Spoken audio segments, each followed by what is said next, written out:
upwards from the major hell realms at the satellite hells and the purgatories, this is what you would see. From the northern part of the Deccan Peninsula, Buddhism spread widely, covering almost the whole of the peninsula. In the travel of darkness, we are all the same because all of us seek for true happiness. So I think that inner peace really helps me appreciate and love everything in this world.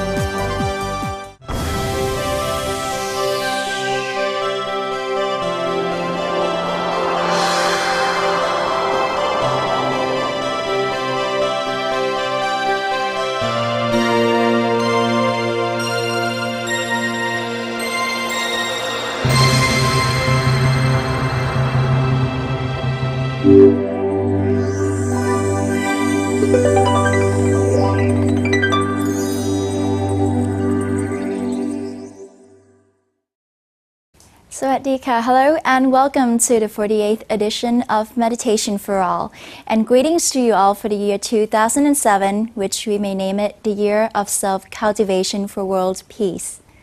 Good conduct is the way in which life becomes more meaningful, more constructive, and more peaceful. For this, much depends on our behavior and mental attitude. On the second year of our show, we will be providing you with more facts of life and tools that will help you achieve your goals. On our show today, there will be a presentation of Buddhist cosmology, continuing from the previous week as part of the lecture given by Venerable Nicholas Thanisaro, Thera of Dhammakaya Temple, Thailand, to participants of the Dhammadayada Monastic Training Course 2006. The contents of his lecture will help you understand the aspects of reincarnation connected to the law of karma explained earlier.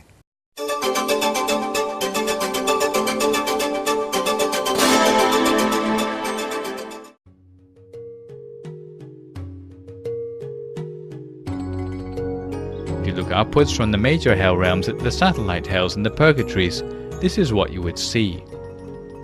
The major hells would be black in color. The satellite hells would be grey in color, while the purgatories would be given a reddish hue by the flames of the fires inside. If the victims inside the satellite hells looked upwards, they would see the purgatories. Each sphere is a realm of its own, but we haven't examined the detail inside as yet. There is a set of 4 satellite hells at the side of each major hell, and beyond that, in each direction, 2 sets of 5 purgatories to each side. Looking up from the major hells, one would see the purgatories of the level of hell above. There are a total of 40 purgatories for each level of hell.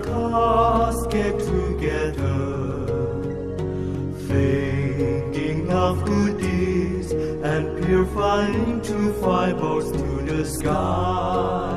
Bang Fai Prayanaka, Bang Fai Prayanaka. Bang Fai Prayanaka, Bang Fai Prayanaka. Since Lord Buddha looking at the detail of each purgatory, we will see the outer door, the courtyard in front of the courthouse itself, a ring road giving access to different doors of rebirth, and the area where suffering is inflicted on the beings using up their retribution there. All this is enclosed in a sphere. Looking upwards from the hell realms, one would see the base of the 3 mountains, with the realm of the Titans in the center, and the realms of the hungry ghosts and monsters along the edges, and the base of the 3 mountains. Supposing we were in the realm of the hungry ghosts, or the realm of the Titans, and we were to look down, we would be able to see the 8 levels of hell nested concentrically, with the smaller realms at the top. Here we explode the view, rebuilding it with the major hells and the satellite hells and purgatories in top view.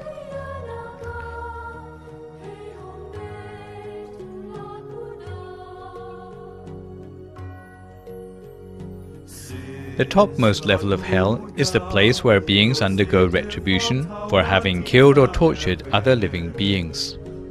Looking upwards from the hell realms, one would see the human realm from beneath, filled with row upon row of people, as if the earth they were standing on were transparent.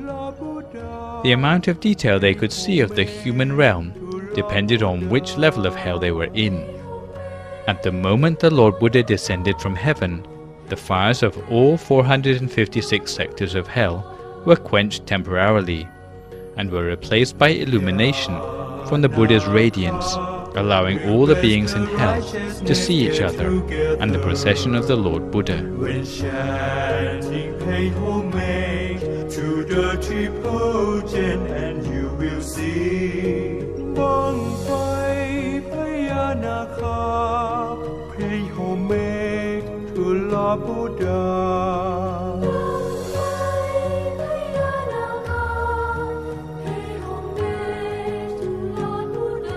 They were able to see the people of Sangasa as if looking straight through the earth. They were able to see the king and the queen and their retinue. This is the view those in hell would have of the Buddha descending from heaven in procession. From this point of view, those standing in front are in fact behind the Buddha. This is the more conventional view of the Buddha from the front, and here again from beneath. Panchasika and Matali are in fact behind the Buddha. In fact, the aura of the Buddha would engulf all the colors visible here. In fact, the Brahmas in the escort would be dressed in white. From beneath, this would be the view beings in hell would have of the angelic retinue. The view which angels in heaven would have would allow them to see the hell realms and also the three mountains with their Titan, hungry ghost and monster realms. The ground of the Titan realm becomes transparent in this view, allowing the angels to look all the way through to the 8 levels of the hell realms.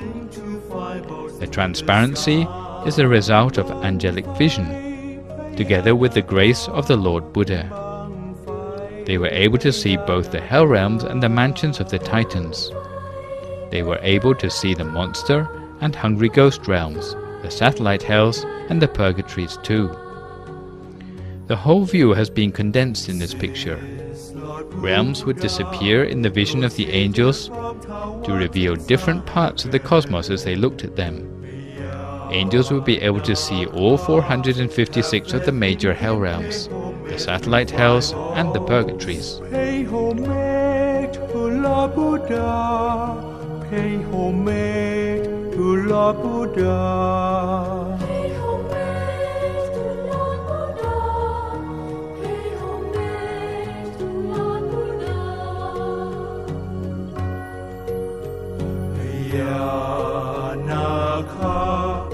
If the angels wish to examine, say, the 5th level of hell in detail, they would see the volcanoes of black acid liquid. Looking at the satellite hells, these are the sorts of views the angels would have. Each satellite hell has its own identifying features. This is the view the angels would have of the purgatories, which are also enclosed in spheres, but with all the details, whether it is the walls, the courtyard, the courthouse, or the peripheral road. Since Lord Buddha proceeded from Tawatingsa heaven, beyond Nakas, have faith in him, pay homage through 5 balls. The angels would also look down to see the lucky people of Sangasa on their hilltop, with smiles on their faces. This is the view the angels would have from behind the Buddha as he descends the staircase of gold, silver, and a rainbow of colored gems.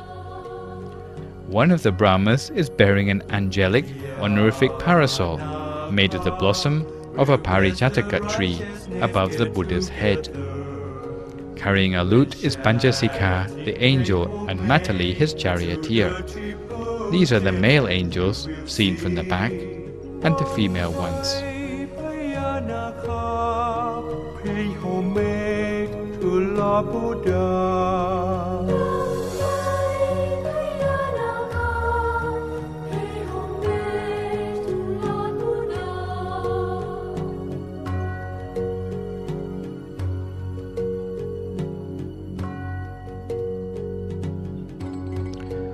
Once the Buddha reached the ground, in fact his aura would have engulfed everything in the picture.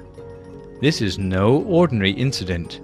Anyone who was witness to it would have been inspired to become a Buddha themselves in the future. Even the Naga king, who was witness to the miraculous events caused by the grace of the Lord Buddha, was inspired himself to strive for Buddhahood.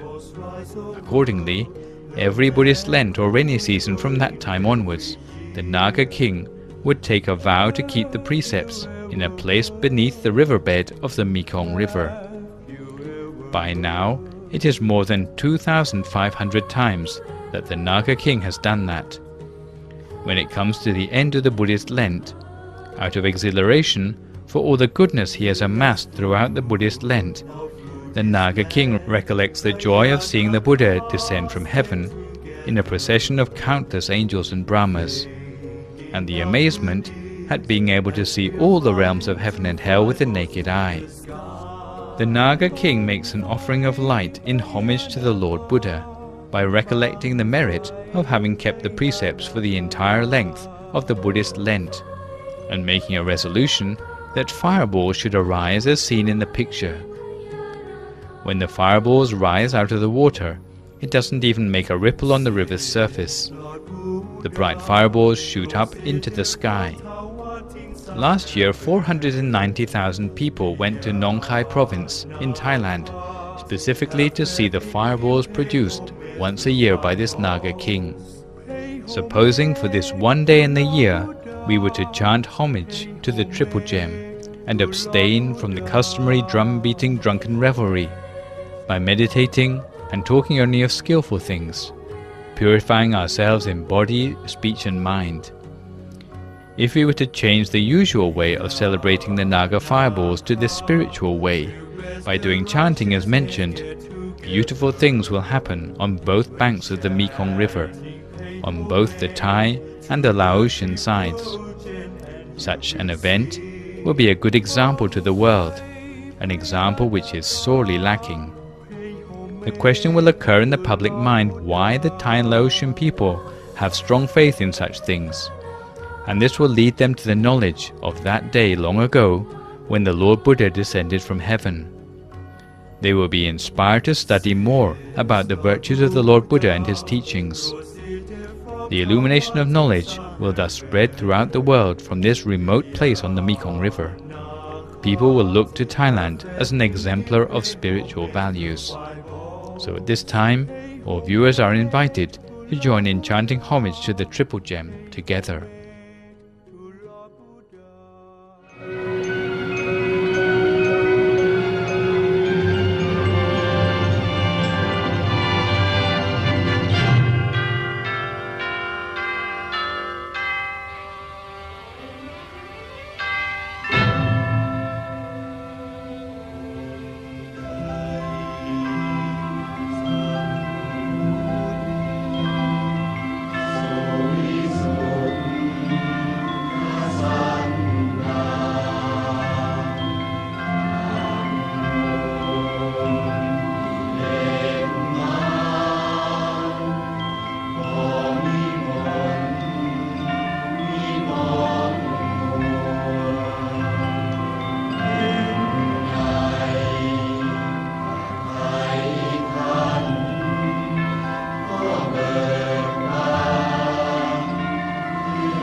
ใดนับโดยมรรคผลเป็นแบบพึงยนต์และก้าวกับธรรมนฤพานสมญาโลกดอนพิสดารอันลึกโบราณที่สุดพิเศษสุดใสอีกคำต้นทางทลายนามขนานคาดไทยปฏิบัติปริยัติเป็นสองคือทางดำเนินดุจจะคลองให้ล่วงลุกลองยังโลกยอมโดยตรงอาขอโอนอ่อนอุตมงลบคำจำนงด้วยจิตและกายวาจา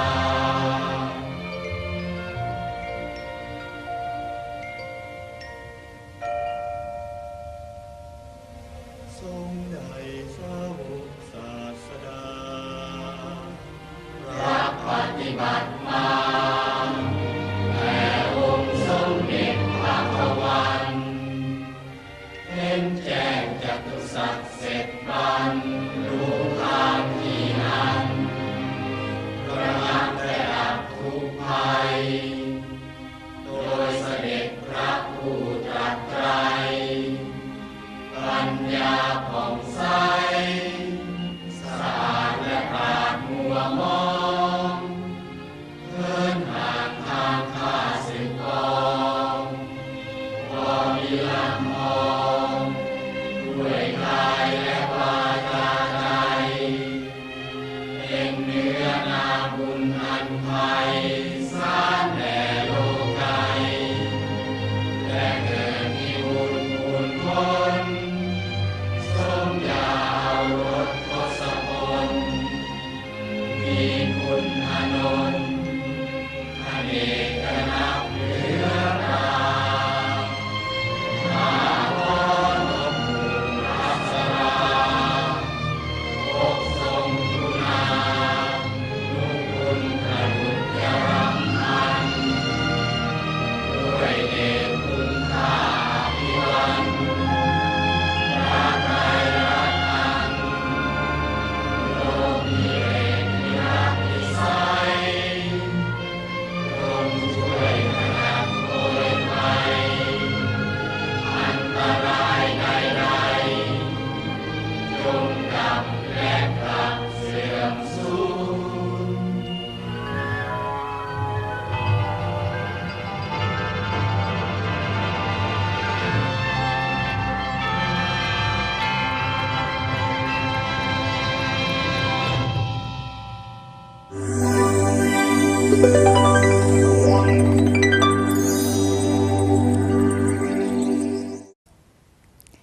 Next on our show is an interesting edition of Buddhist culture entitled The Unity of Difference. This edition will help answer the question, why is there a variation of colors and styles of monastic robes? Let's watch.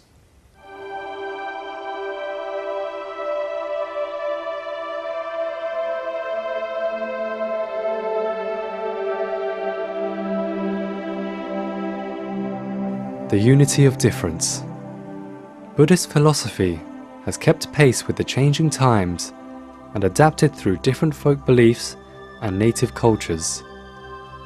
The external look has altered to suit its situation, circumstances, and prevailing beliefs. But Buddhism's main principles remain steadily rooted in their original foundation.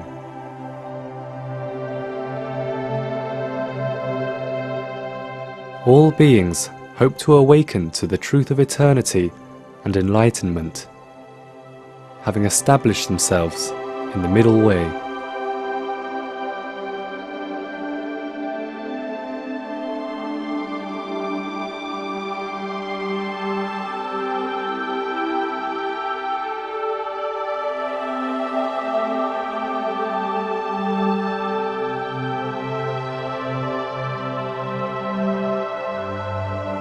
From the northern part of the Deccan Peninsula, Buddhism spread widely, covering almost the whole of the peninsula.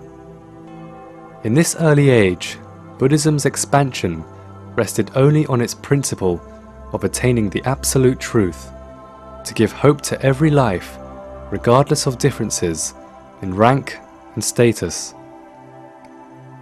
The viable teachings of Buddhism offered a method for improving future lives and achieving advanced stages of reincarnation. And the crucial activity was to meditate right through the middle way. And the middle way begins inside us, at the center of the body.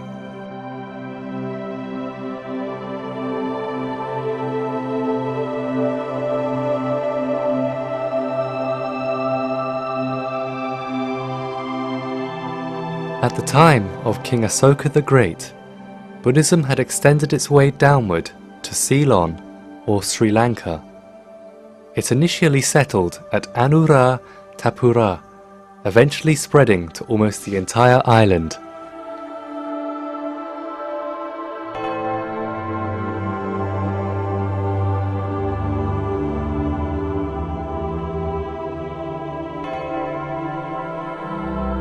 In Sri Lanka, while monks wrap themselves with robes coloured like the dawn, nuns are in pink, so different from the nuns of Southeast Asia, who dress in white. Yes, in pink or in white, it is only colour that distinguishes them from one another.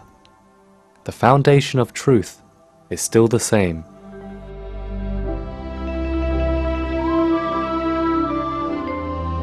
Continuing like an ever-flowing stream, Buddhism coursed outwards and upwards, beyond the northern frontier of Deccan. From emperor to emperor, from dynasty to dynasty, from Asoka the Great of the Mauryan dynasty to Kanishka the Great, the Scythian emperor of the Kuchan dynasty, Buddhism continued to expand its influence widely and deeply. Buddhism reached Iran, or ancient Persia, Bactria, Kashmir, and Tibet. It was said that from the knot of the Pamir Plateau, Buddhism flooded out from the Gandhara, the seat of Buddhist civilization.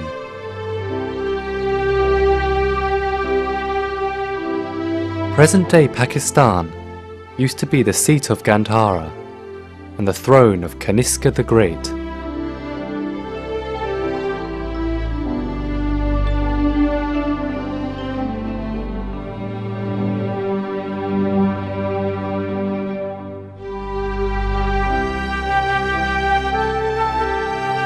People and products travelled along the Silk Trade route, and finally, Buddhism made its way to China.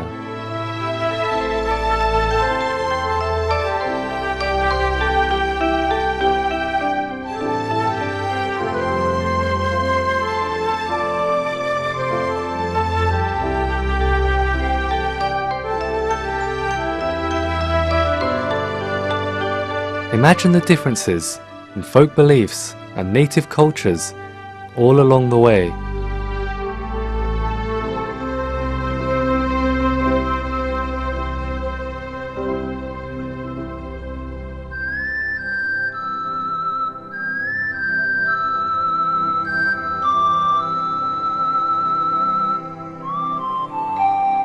The spread of Buddhism occurred across a myriad of temperatures, valleys, plains and plateaus, deserts and oases.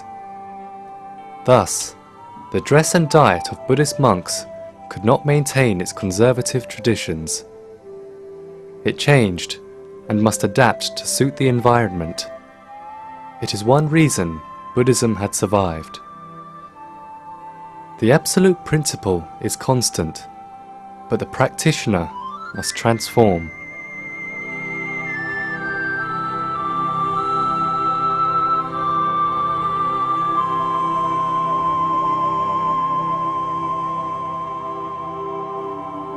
Then, the colour and style of the monastic robes were modified.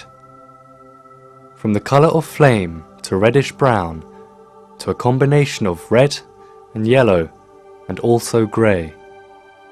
They are all different, both in color and style.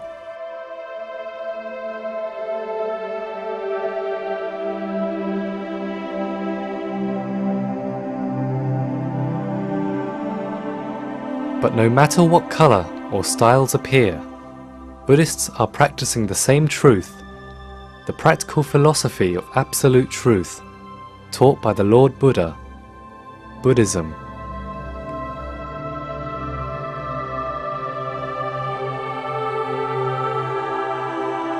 They all view the process of rising and falling. They all see the reflections of happiness briefly flicker here and there in the flow of troubles that defines the limitations of their existences. These are the reflections of the impermanent.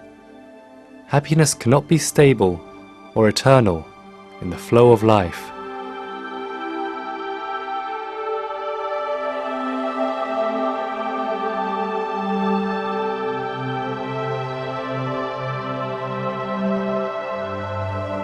The variations in colors and styles of Buddhist monastic robes tell us that the world deserves real peace and happiness, and Buddhism offers an answer. It is the unity of difference. All take refuge in the absolute truth.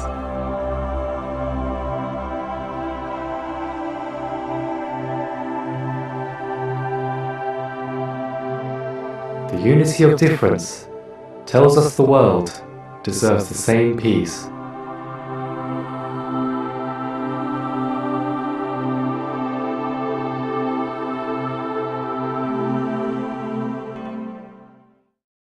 A smile is a very important feature on a person's face.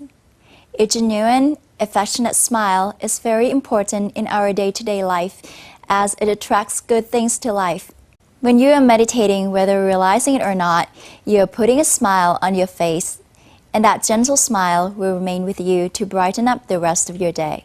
So now let's get ready to meditate with Venerable Somsak Piyasilo and put the smile on our faces.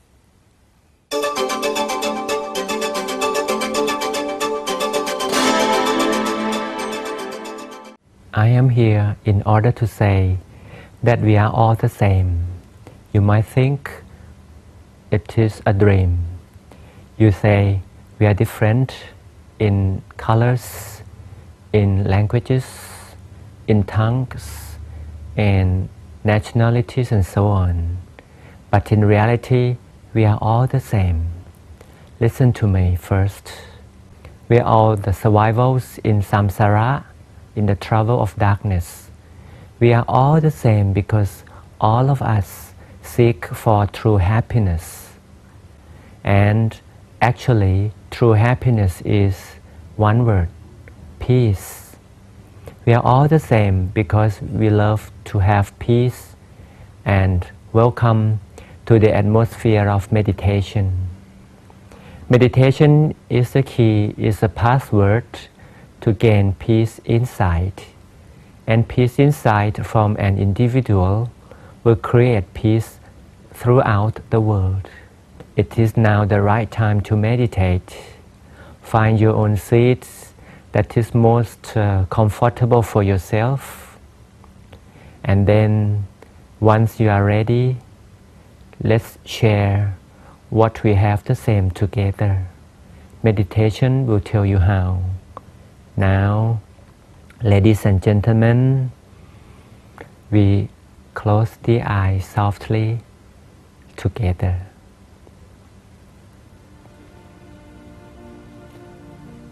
At each minutes and seconds in meditation, we are supposed to relax. Relax the whole body from head to heels. No single part of the body would remain stressed. We relax as if we get dipped into the stream of relaxation.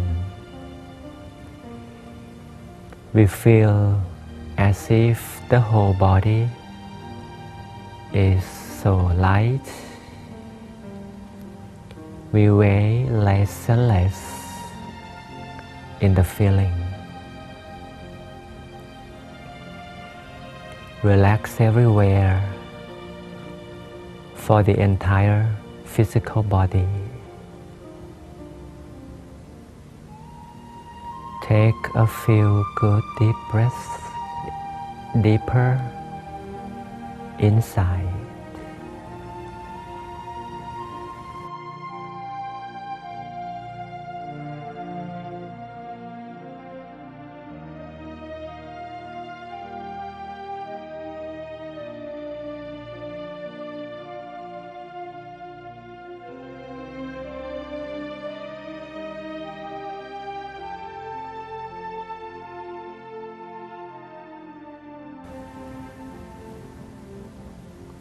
Notice the end of the in-breath that exists in the center of the body. Or we can say it's in the middle of the stomach.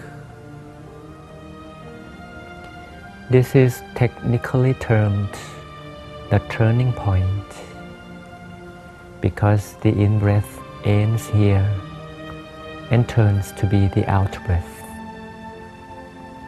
The turning point is where the mind will rest here like forever.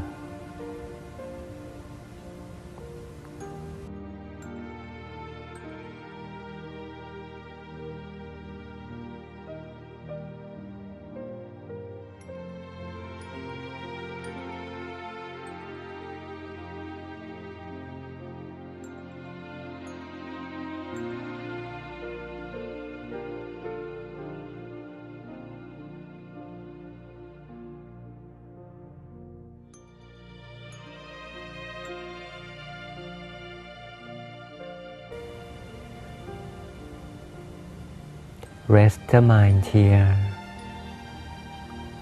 This is the place for peace. As we have learned, as I have told you, we are all the same. This is the point here, the turning point. It's the same for all. This is the place for peace of all of us. Now we all share the same place for peace. This is the station of peace for every human being. Every time we rest the mind at the station of peace, all of us would gain inner peace right away. This is to confirm that we all are the same. We hunger for peace. This is the same. And we receive peace over here. This is the place for peace, and this is the same for all.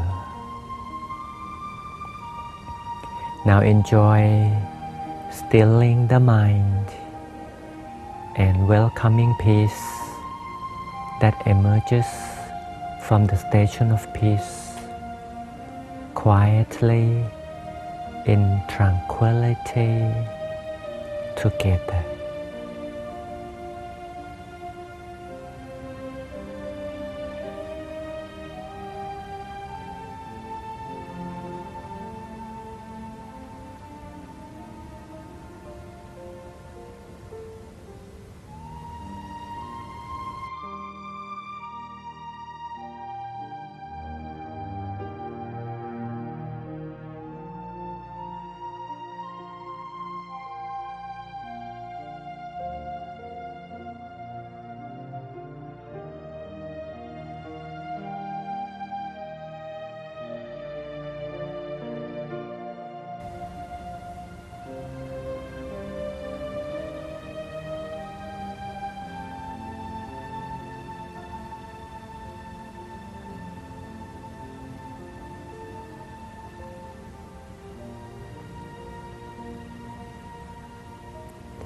This isn't difficult at all. Just allowing the mind here, we get peace right away. This is the sudden peace that is the same to everyone who practices the same. Now, noticing peace emerged from the station of peace. As we learned earlier, the shape of the mind is as round as a sphere.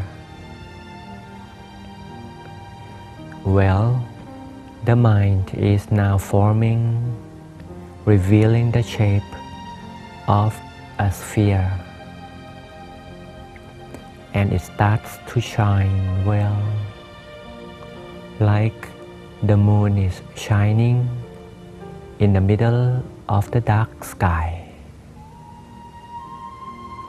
Well, the mind is now welcoming the shining moon, like in the middle of darkness.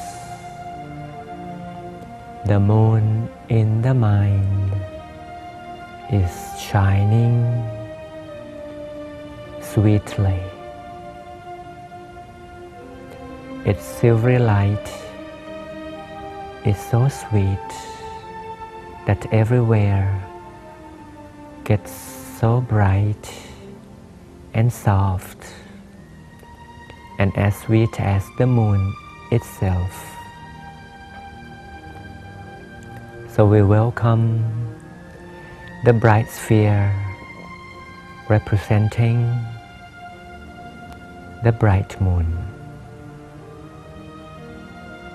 Enjoy this bright moment, this brilliant moment for a while further.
In the teaching of Buddhism, especially in meditation, Lord Buddha teaches many people to be the same, to be free from greed, to be free from illusion, to be free from anger.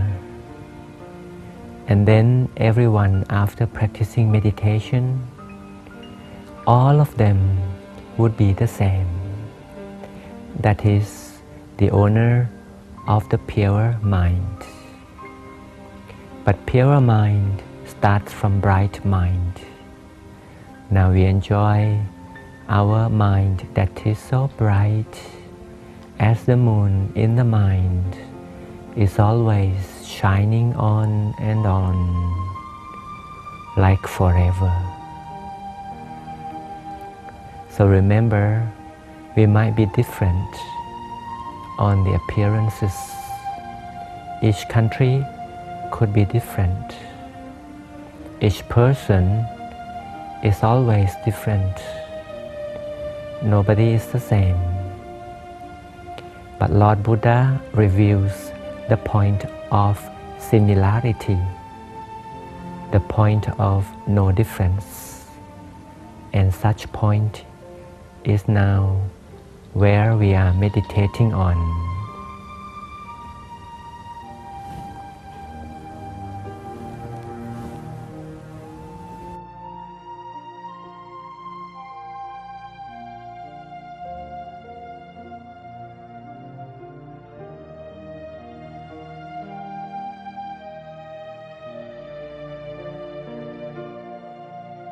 Now, ladies and gentlemen, if you are ready, you confirm your station of peace with bright moon again by taking a deep breath.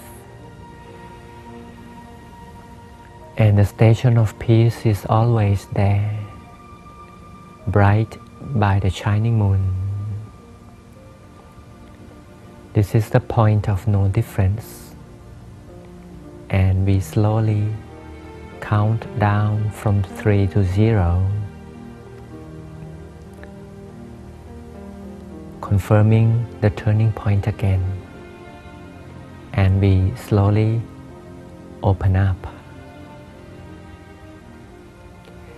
And congratulations, ladies and gentlemen, that amid differences all over the world, you have learned the point of no difference, which is the turning point, the center of the body by means of meditation. Hope you enjoy meditation further and further until we meet again next time. Have a good time and big progress in meditation.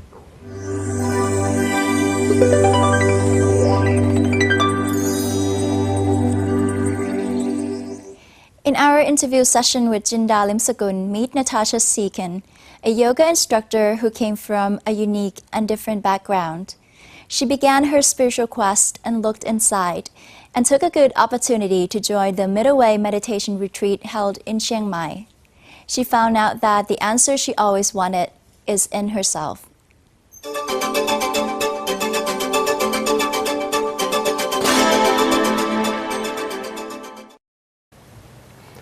สวัสดีครับ I'm Jinda Limsakul.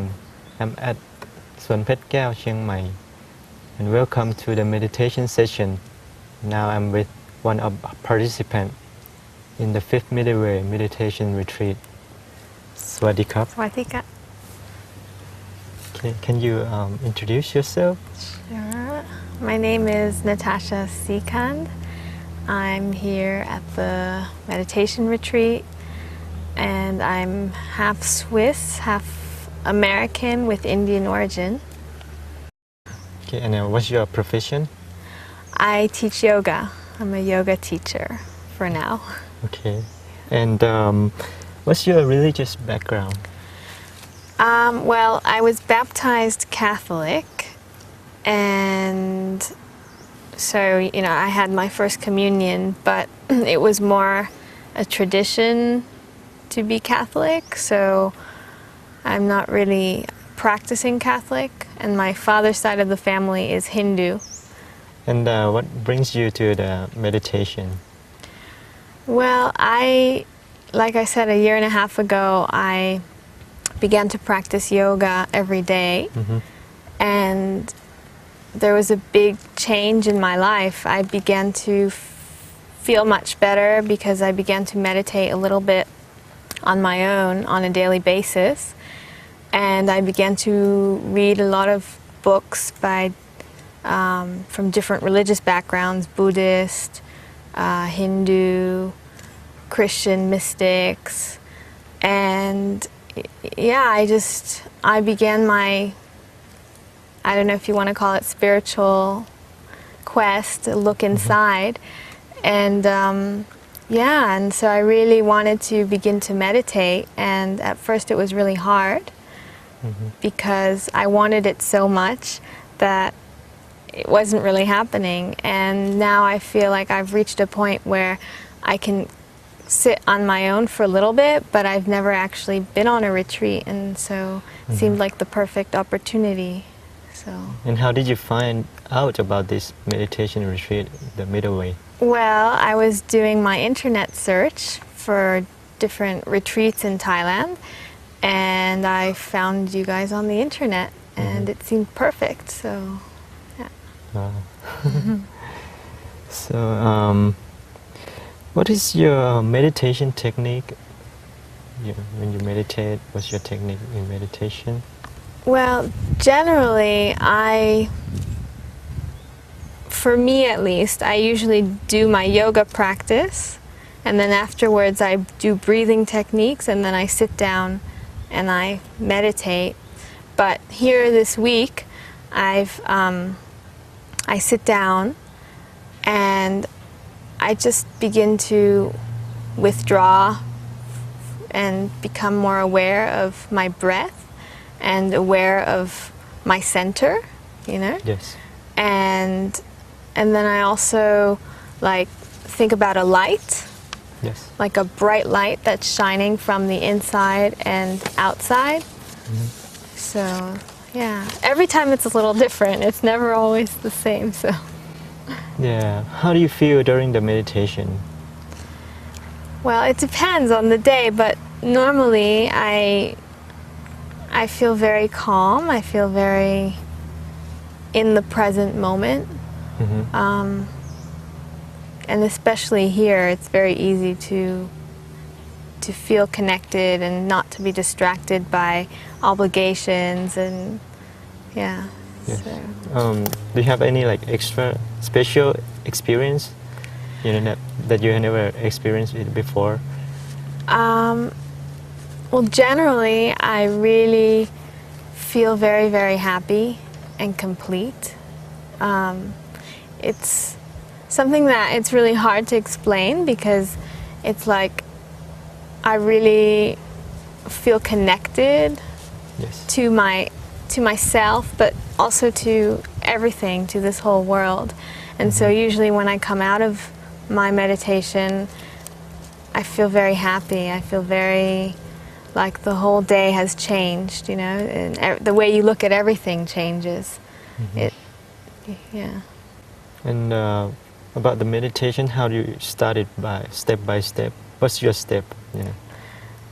Well, I make a comfortable position First. That's very important. And after that, I just begin to breathe deeply and connect with my breath because that really helps me focus on the present moment. And after that, I begin to bring my awareness to my center. And then from there, I just really try to let go. And if thoughts come in, I just look at them. I don't think of them. I just let them flow. And if it's not working, if for some reason I'm tired or something, then I don't let that bother me either. I just try to be as present in the moment as possible. Okay. Any like special? Like I heard that there are like some people they got expansion in the body. Yeah. Yeah. Do you have that kind of feeling? Yeah, like especially once this week, I really felt like I was light. Like I didn't feel my body anymore, and I felt like I was outside. Like I really got the sensation of being the observer, and I could see myself almost. Yes. And yeah, I felt like I was expanding out, and I no longer was only this body, it was everything, so yeah. And after meditation, how's the feeling for the rest of the day? Wonderful, really wonderful. Yeah, you feel very, very happy, very connected to your essence, to your heart, and like I think it just transmits. You want to share that feeling with everyone. Yes. Yeah. And any positive changes after you experience the meditation this time? Yeah, it's changed everything. It's changed the way I relate to myself, the way I relate to my family, to strangers, to nature. You become a lot more conscious of yourself, and you begin to have a lot more love and respect for yourself, and that translates to a more loving and respectful relationship to everything and everyone in this universe. Yes. Yeah. And what do you want to tell others about the meditation? Well, what I'd like to say is try it. It's really powerful. And it's very different for everyone. It's a different experience. It's a different process for everyone. So don't be in a hurry, because you will reach certain levels of meditation and the benefits and the feelings that are so wonderful of it at your own pace. And so don't be in a hurry. Really, just don't be in a hurry. Just give yourself time and enjoy every moment of it. Yeah. And what is your opinion about the word inner peace? Inner peace. Yeah. I think it's inner peace for me is really being happy with yourself and accepting and loving yourself the way you are, but also being aware of maybe things that you can work on, and yeah, just accepting. Yeah.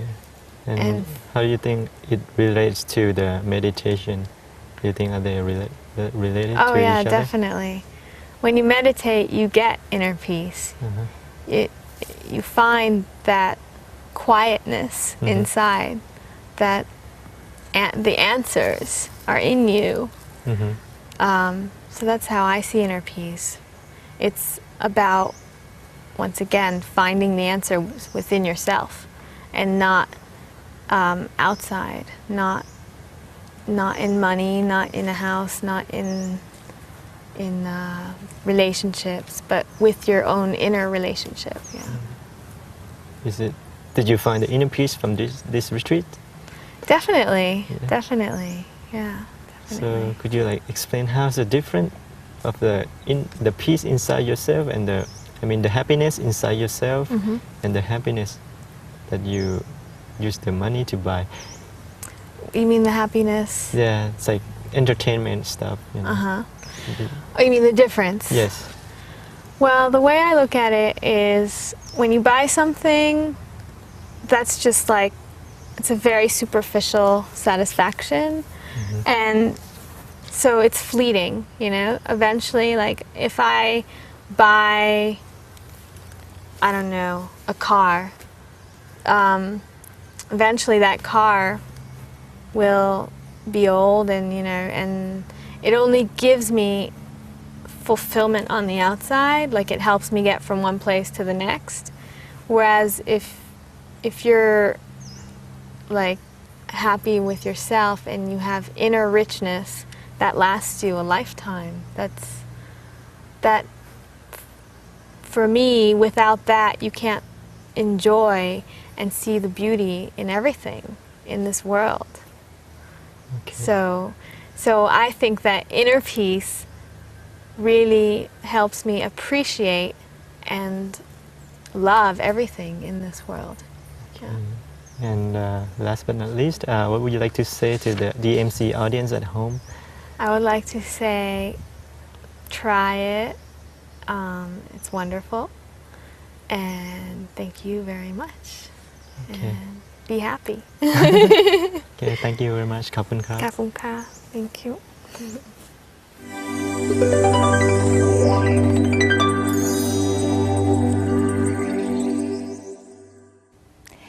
That concludes our show for today. I hope you enjoyed it, and I hope to see you again next week. Until then, don't forget to place your mind at the center of your body at all times. สวัสดีค่ะ